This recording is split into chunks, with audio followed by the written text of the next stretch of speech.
Kujuta ette, et istud külmas toas, seljas vaid õhukesed riided. Seejärel mähitakse sind märgadesse rätikutesse. Sellistes tingimustes hakkab tavaline inimene kiiresti värisema ja külmetama. Kuid mõned Tiibeti mungad suudavad jääda rahulikuks ja soojendada oma keha spetsiaalse hingamis- ja meditatsioonimeetodi abil. 1981 aastal uuris Harvardi kardioloog Herbert Benson mõningaid mungasid, kes harjutasid tumomeditatsiooni. Tema meeskond mõõtis nende keha erinevate osade temperatuuri, kui nad tehnikat kasutasid. Uuringust selgus, et mõned mungad suutsid tõsta oma käte ja jalgade sõrmede temperatuuri kuni 8,3 kraadi Celsiuse võrra. See ei tähenda, et kogu nende keha muutus väga kuumaks. Selge on see, et nad suutsid temperatuuri tõsta. Kõrge temperatuur nende kätes ja jalgades, need on kehaosad, mis tavaliselt jahtuvad esimesena, kui ümbrus on külm. Teises demonstratsioonis, millest teatas Harvard Gazette, mähiti mõned mungad külma ja märja riidega, kui nad mediteerisid. Kui nad jätkasid oma harjutust, kuivas riie järk-järgult ära nende keha eralduva soojuse tõttu. Aga kuidas nad seda teevad? Seda tehnikat nimetatakse tumoks. See on arenenud meditatsioonipraktika Tiibeti budismis. Sageli nimetatakse seda sisemiseks tuleks, sest praktiseerija tunneb, et kõhus tekib soojus, mis levib üle kogu keha. Siin ühendatakse kaks olulist asja. Esimene on tugev ja kontrollitud hingamine. Praktiseerija hingab sügavalt sisse, hoiab korraks hinge kinni ning pingutab lihaseid ja kõhtu. Seda nimetatakse vaasi hingamiseks, sest see meenutab anumat, mida täidetakse ja õhk hoitakse kehas sees.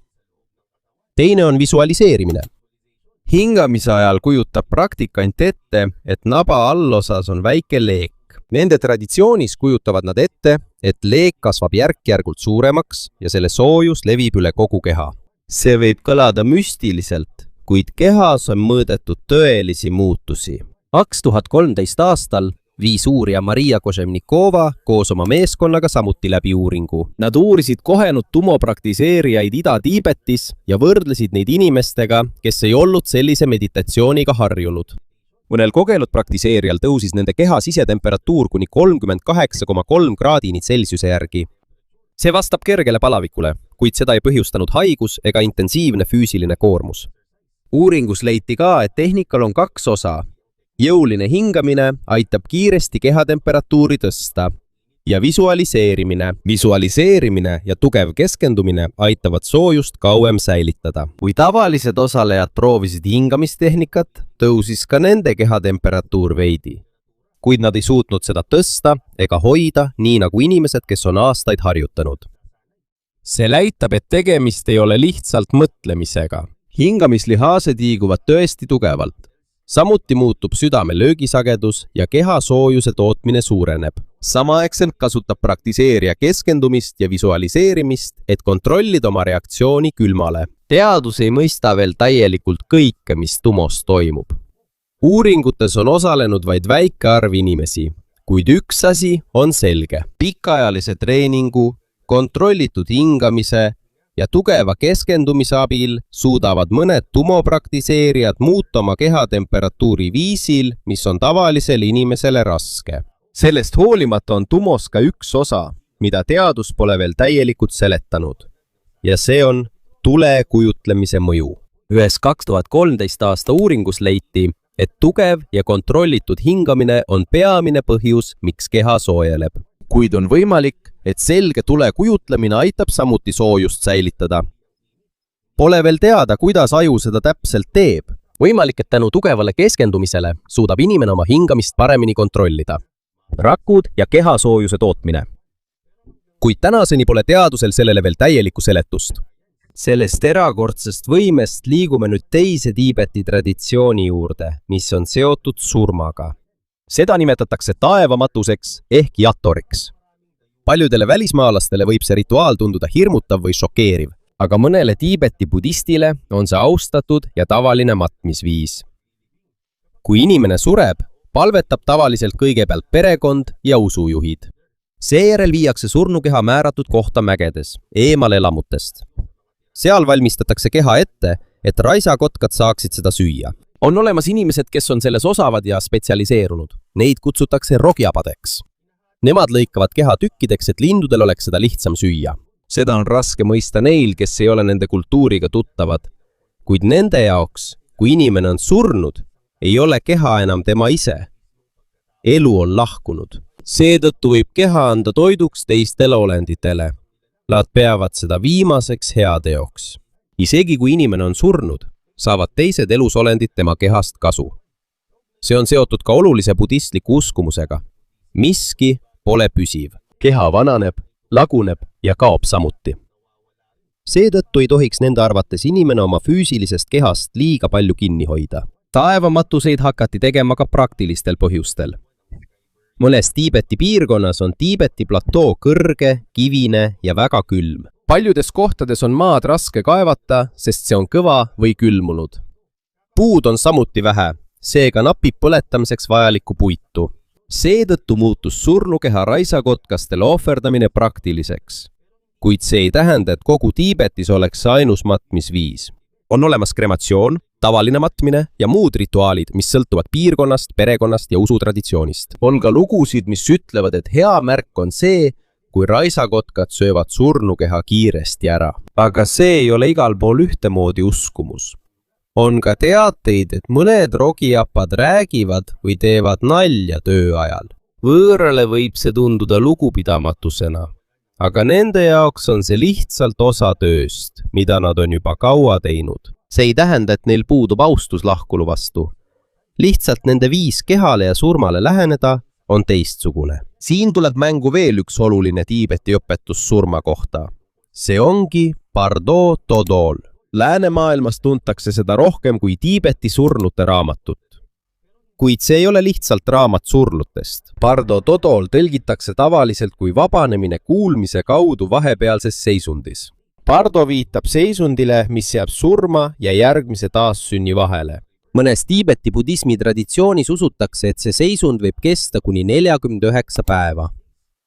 See ei ole kõigi budistide uskumus. See on vaid osa mõnest Tiibeti õpetusest teaduse, karma ja taassünni kohta. Bardo Todolit loetakse valjult inimesele, kes on surnud või suremas. Selle eesmärk on juhendada teadvust, et see ei eksiks ega kardaks kogemusi, mida väidetavalt nähakse pärast surma. Teksti kohaselt võib teadus näha tugevat valgust, erinevaid olendite kujusid ja hirmutavaid kujutisi. Kuid ei öelda, et kõik need oleksid päriselt väljastpoolt tulevad koletised. Selle asemel kirjeldatakse neid kui omaenda meelevorme, kogemusi, mida nimetatakse mälestusteks ja asju, millest inimene ei suuda lahti lasta. Seetõttu tuletatakse teadusele korduvalt meelde, et ta ei peaks kartma. Teksti sõnum on lihtne. Tunnista, et see, mida näed, tuleb sinu enda meelest. Surmasõnul. Kui teadvus tunneb ära selge valguse ja ei põgene selle eest, võib ta saavutada vabanemise korduvast surma ja taassünni tsüklist. See on usuline veendumus. Kaasaegne teadus pole seda veel tõestanud. Mõned inimesed võrdlevad ka Bardo Todoli kirjeldusi surmalähedaste kogemustega. On inimesi, kes on peaaegu surnud ja rääkinud eredast valgusest, kummalisest kohalolust või tundest, justkui oleksid nad oma kehast eraldatud. Kuid kirjeldused ei ole piisavad. Need kogemused on sarnased, kuid see ei tähenda, et neil oleks sama allikas. Teaduses on sellele mõned võimalikud seletused. See võib olla seotud hapnikupuuduse, verevoolu muutuste, ajus vabanevate kemikaalide ja ebatavalise elektrilise aktiivsusega, kui keha on äärmiselt ohus. Seda uuritakse endiselt.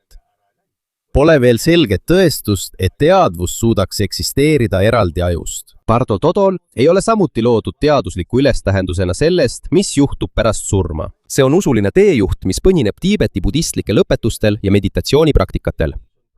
Raamat sai ingliskeelses maailmas tuntuks 1927 aastal. Selle ingliskeelne versioon põhineb Lama Kasidava Samduki tõlkel ja selle avaldas Walter I. Evans Wentz. Nimi Tiibeti surnute raamat loodi selleks, et lääne lugejatel oleks seda lihtsam mõista. Seetõttu on seda lugenud paljud psühholoogid, kirjanikud ja teadlased väljaspool Tiibetit. Hiljem kasutasid mõned selle ideid psühholoogia, unenägude, teaduse ja psühhedeelsete kogemuste uurimisel. Aga teksti tõeline eesmärk on midagi muud. Tiibeti praktiseerijate jaoks ei ole see lugu, mis peaks inimesi teispoolsuse ees hirmutama. See on teejuht, kuidas surmaga silmitsi seista ilma hirmu orjaks langemata. ning õppida lahti laskma kehast, nimest, mälestustest ja kõigest, mida inimene kunagi iseendaks nimetas. Aja jooksul on mõned lääne kirjanikud kasutanud Bardo Todolit teistsugusel viisil. Selle asemel, et seda surmaga seotud teejuhina kasutada, on nad teinud sellest aluse psühholoogia ja teadvuse muutumise uurimiseks. Aga see ei ole selle teksti algne kasutusviis. Tiibeti budistide jaoks loodi see selleks, et juhendada inimest surmaga silmitsi seistes ja selles, mida peetakse teaduse järgmiseks seisundiks. Lisaks sellele on Tiibetis veel üks uskumus, mida on raskem tõestada. Seda nimetatakse vikerkaare kehaks. See on osa Dzogchenist, mis on edasi jõudnud õpetus Tiibeti budismis. Uskumuse kohaselt, kui kogenud praktikant saavutab kõrgeima vaimse mõistmise taseme, võib tema kehaga pärast surma juhtuda midagi erakordset. Väidetavalt kahaneb keha mõne päeva jooksul, nii et alles jäävad vaid juuksed ja küüled. Teistes lugudes öeldakse, et keha kaob täielikult ja muutub valguseks. On ka jutustusi vikerkaare kehadest. Keha lähedal ilmub ebatavaline valgus, heli ja meeldiv lõhn. Kuid oluline on see selgelt välja tuua. Ühtegi vikerkaare keha juhtumit ei ole veel sõltumatu teadusliku uurimisega tõestatud. Enamik lugusid pärineb religioossetest tekstidest, praktikutelt, õpilastelt ja tunnistajatelt. Samuti ei ole piisavalt selget videot, meditsiinilist dokumentatsiooni ega pidevat teaduslikku vaatlust, mis tõestaks, et keha on tõepoolest muutunud valguseks. Nendele lugudele on mõned võimalikud seletused. Võib-olla viidi keha mujale, maeti maha või kremateeriti ilma, et teised inimesed seda näeksid. Meeldiv lõhn võib samuti pärineda viirukist, mida tavaliselt kasutatakse rituaalides.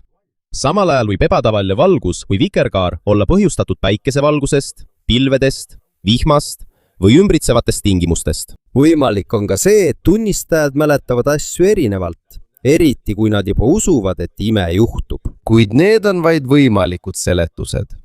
Me ei saa ka tõestada, et just see juhtus igas loos. Seega on õige jutustus lihtne. Vikerkaare keha on oluline uskumus Dzogcheni traditsioonis, kuid teadus pole seda veel tõestanud.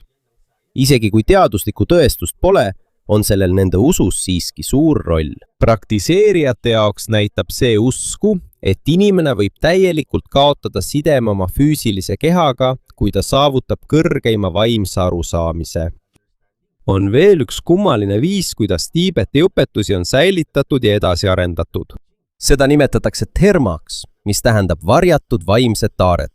See on tihedalt seotud Padmasambhavaga, India budistliku meistriga, kes oli 8. sajandil väga oluline isik budismi levikul Tiibetis.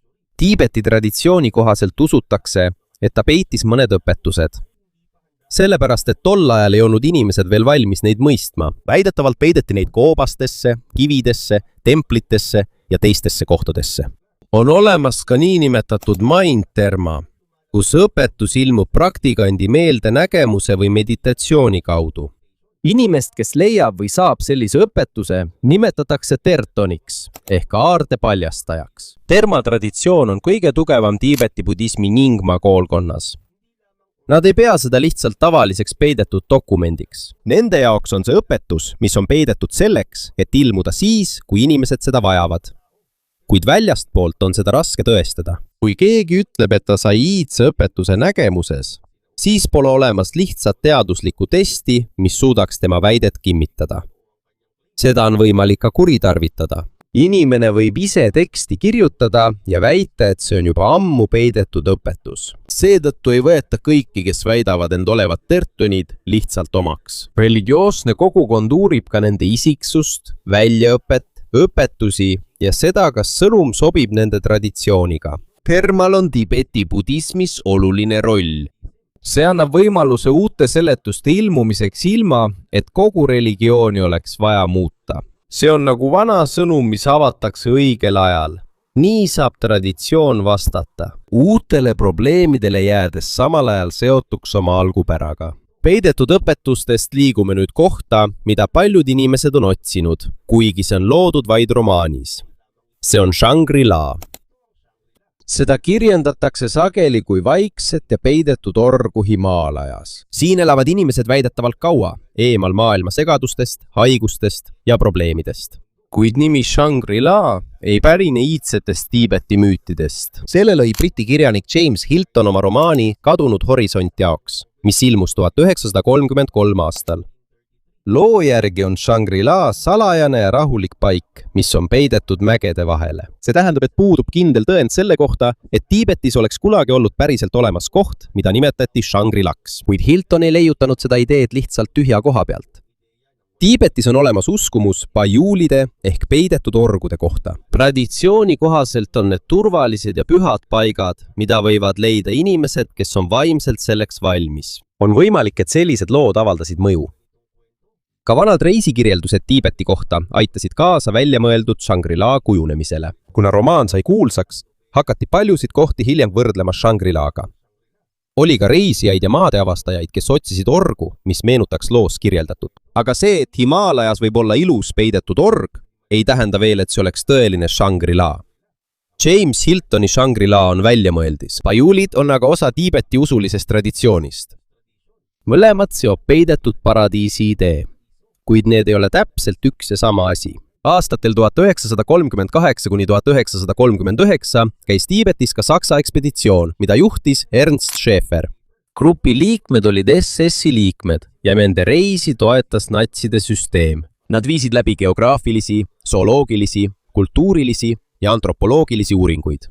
On olemas populaarsed lood, mis näitavad, et nende peamine eesmärk oli leida Shangri-La või müstiline Aaria tsivilisatsioon. Aga tõeline ajalugu on palju keerulisem.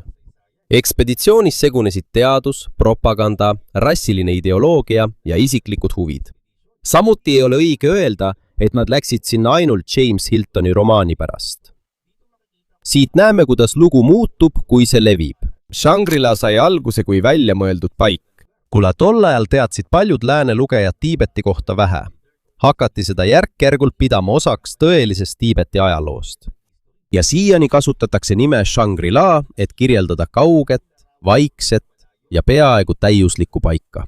Mitte sellepärast, et selle olemasolu oleks tõestatud, vaid sellepärast idee, mida see esindab, on väga võimas. Koht, mis on kaitstud maailma segaduse eest, isegi kui seda leidub ainult lugudes. Nimi Shangri-La on nii mõjuvõimas, et seda kasutas isegi üks päris koht turistide meelitamiseks. 2001 aastal muutis Hiina valitsus Yunnani Zhongjiani maakonna nime ja nimetas selle ümber Shangri-Laks. See ei tõesta, et romaanis kirjeldatud koht oleks leitud.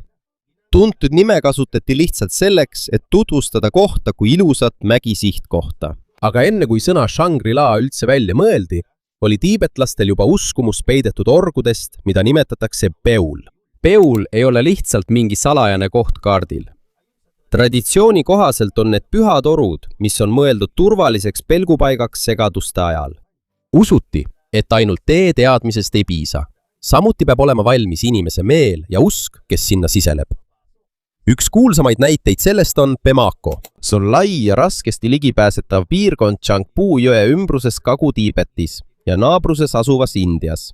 Seda ümbritsevad kõrged mäed, tihedad metsad, võimsad jõed ja joad. Kuna reis sinna on ohtlik ja raske, jäi see piirkond pikka aega väljaspool regiooni elavatele inimestele vähe tuntuks. Palverändurite ja munkade jaoks on Bamako oluline, sest see on vaikne ja kaugel tavalisest elust. Selline koht sobib pikaks palvetamiseks, mediteerimiseks ja elamiseks ilma suuremate segajateta. Puuduvad tõendid selle kohta, et seal oleks inimesi, kes ei vanane või kellel oleks surematuse saladus.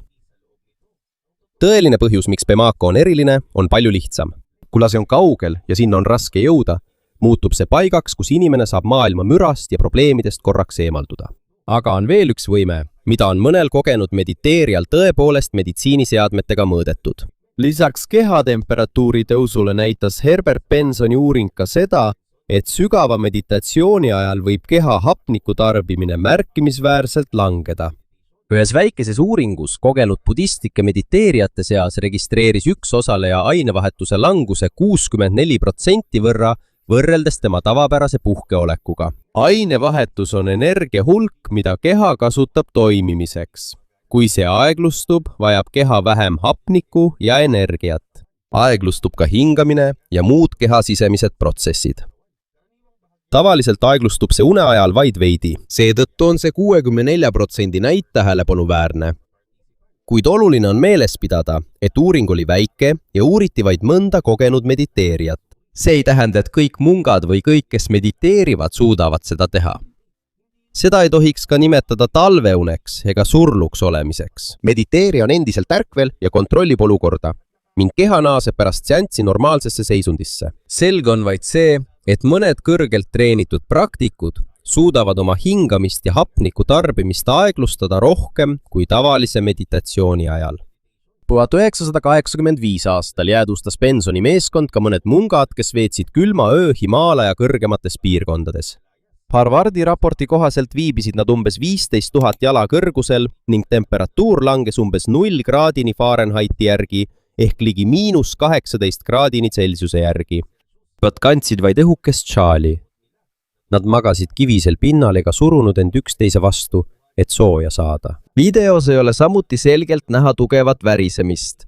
See on muljetavaldav, kuid see ei tähenda, et külm neid enam ei mõjutaks. Nende keha on harjunud. Nad on kaua treeninud ning võib-olla aitasid kaasa ka nende hingamine, keskendumine, rüht ja kogemus külmas kohas. See ei ole ka ohutu järele teha ilma treeningu ja meditsiinilise järelevalveta. Äärmuslik külm võib põhjustada alajahtumist, teadvuse kaotust ja surma. Benson nägi, et meditatsioon võib aidata uurida stressi, ärevust, vererõhku, valu ja muid seisundeid, mis on seotud kehareaktsiooniga stressile. Kuid meditatsioon ei asenda ravimeid, arsti ega operatsiooni. See võib olla vaid täiendav viis keha ja meele aitamiseks, sõltuvalt inimese seisundist. On olemas kaasaegseid hingamismeetodeid nagu Wim Hofi poolt tuntuks tehtud meetod, mis kasutab samuti kontrollitud hingamist ja külmale kokkupuudet. Aga see ei ole täpselt sama, mis tumo. Treening, eesmärk, vaimne taust ja harjutamise viisid on erinevad. Mõneminutiline hingamisharjutus ei ole võrreldav aastatepikkuse õpetuse ja igapäevase harjutamisega kloostris. Oluline on ka Tiibeti budismi ja kaasaegse teaduse vaheline seos. Dalai Lama ja selliste organisatsioonide nagu Mind and Life Institute abiga on budistlikud praktikud ja teadlased pidanud arutelusid aju, meditatsiooni, emotsioonide ja teadluse teemadel. Nende uuringute eesmärk ei ole tõestada, et kõik budistlikud uskumused on õiged. Eesmärk on teada saada, millistel praktikatel on tegelik mõju kehale ja kas need võivad olla abiks ka teistele inimestele. Dalai Lama ise on ka öelnud, et kui teadus on selgelt tõestanud, et mõni budistlik uskumus on vale, siis tuleks seda muuta. See näitab, et teadus ja vaimsed traditsioonid ei pea tingimata vastanduma. Kuid piirid peavad siiski selged olema. On asju, mida saab mõõta, nagu temperatuuri muutused, hingamine ja hapniku tarbimine. On ka asju, mis kuuluvad ainult usuliste veendumuste hulka, nagu vikerkaare keha ja kogemused pärast surma. Kui need kaks omavahel kokku panna, justkui oleksid mõlemad tõestatud, muutub lugu valeks ja segaseks. Tõeline väärtus Tiibeti praktikates ei seisne selles, et nad varjavad mingit maagiat. Olulisem on see, mida need näitavad meele ja keha treenimise kohta. Paljud aastate jooksul kordavad nad hingamist, keskendumist ja meditatsiooni ikka ja jälle, kuni õpivad kontrollima mõningaid reaktsioone, mis tavaliselt on automaatsed. Aga selline oskus ei ole otsetee ega tule kiire õpetuse kaudu. Kõige olulisem õppetund Tiibetist ei ole see, kuidas imet teha. See on see, kui palju keha võib muutuda, kui inimesel on õige treening, piisavalt aega ja distsipliini teha sama harjutust iga päev.